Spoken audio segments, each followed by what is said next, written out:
रूस और यूक्रेन जंग के बीच अब अमेरिकी राष्ट्रपति ट्रंप फंस गए हैं। यूक्रेनी राष्ट्रपति वोलोदिमीर ज़ेलेंस्की ने कहा कि अगर रूसी राष्ट्रपति पुतिन उनके साथ द्विपक्षीय बैठक के लिए तैयार नहीं होते हैं तो यूक्रेन अमेरिका से कड़ी प्रतिक्रिया की उम्मीद करेगा। राष्ट्रपति ट्रंप दोनों देशों के बीच शांति स्थापित करने का प्रयास कर रहे हैं, पर पुतिन समझौता करने को तैयार नहीं है।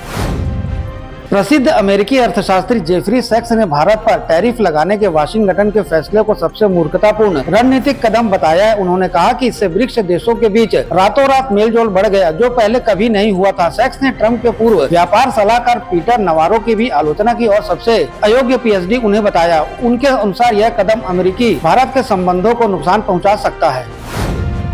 माइक्रोसॉफ्ट के मुख्यालय में गाजा में इजराइल की सैन्य कार्रवाई पर कंपनी की तकनीक के इस्तेमाल के खिलाफ कर्मचारियों ने प्रदर्शन किया, जिसके बाद पुलिस ने 18 लोगों को हिरासत में ले लिया। माइक्रोसॉफ्ट ने इजराइल की सेना द्वारा उसकी तकनीक के इस्तेमाल की जांच का वादा किया। प्रदर्शनकारियों ने इजराइल के साथ कारोबारी रिश्ते खत्म करने की मांग भी करी है।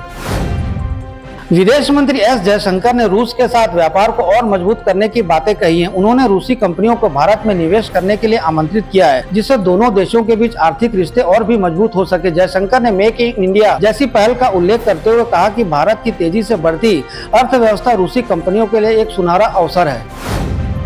सरकार ने बड़ा कदम उठाया। गृह मंत्री अमित शाह और रक्षा मंत्री राजनाथ सिंह के नेतृत्व में 2 मंत्री समूह बनाए गए हैं। अमित शाह आर्थिक सुधारों पर ध्यान देंगे, वहीं राजनाथ सिंह सामाजिक कल्याण और सुरक्षा क्षेत्र में सुधार का कार्य करेंगे। यह समूह विभिन्न क्षेत्रों में सुधार के लिए सुझाव भी देगा।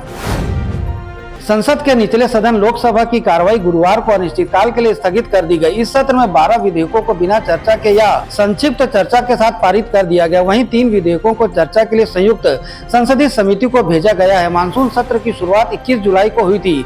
यह सत्र काफी हंगामेदार रहा। संसद के दोनों सदनों में यह सत्र बिहार में चल रहे मतदाता सूची के गहन पुनरीक्षण अभियान पर चर्चा की मांग को लेकर जोरदार हंगामा होता रहा। कांग्रेस नेता राहुल गांधी बिहार के कई जिलों में वोटर अधिकार यात्रा निकाल रहे हैं। हालांकि बीते दिनों राज्य के नवादा जिले में यात्रा के दौरान राहुल गांधी के वाहन से टक्कर लग जाने के कारण एक पुलिसकर्मी घायल हो गया था। भाजपा ने इस घटना को लेकर राहुल गांधी पर निशाना भी साधा था।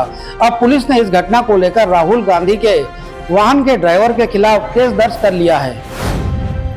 पलवल के मांदगांव गांव में पुरानी रंजिश के चलते कुछ लोगों ने अग्निवीर बलदेव की गोली मारकर हत्या कर दी। बलदेव छुट्टी पर घर आया हुआ था। मृतक के पिता के अनुसार आरोपितों ने पहले मृतक के चाचा पर भी हमला किया था और मुकदमे को वापस लेने की धमकी दे रहे थे। पुलिस ने हत्या का मामला दर्ज कर आरोपियों की खोजबीन शुरू कर दी है।